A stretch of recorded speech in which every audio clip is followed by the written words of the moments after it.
The secret ingredient to a family recipe and a perfect betrayal. I've been clean for 5 years. Not just from the substances, but from the person I used to be. My brother, Leo, he was the only one who stayed. He sat in those folding chairs at my meetings every single week until I finally got my 5-year coin. When he asked me to be his best man, I was terrified. I told him, Leo, you deserve a best man who can actually toast you with champagne. He just laughed, hugged me, and said, I want the man who fought for his life to stand next to me. The wedding was at this gorgeous rustic barn in upstate New York.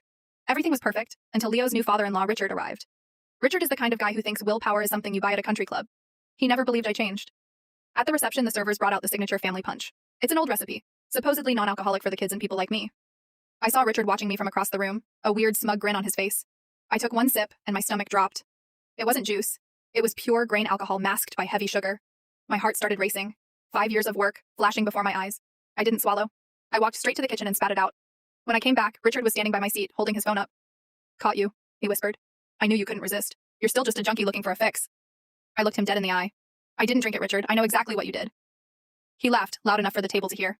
Oh, please, you were gulping it down. I have the video. The music cut out. Leo walked over, looking between us.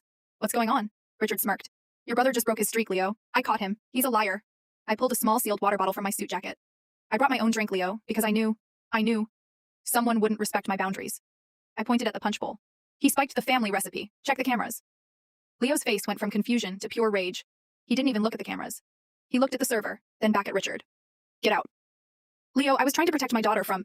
Get out, Leo roared. As security led Richard out of his own daughter's wedding, he tripped over a floral arrangement, face-planting into the cake table. A literal mess, for a man who claimed I was the dirty one. I stood there shaking, until Leo grabbed my shoulder. You're still my best man, he said, and you're still the strongest person I know. 5 years and 1 day. Still counting. And I've never felt cleaner,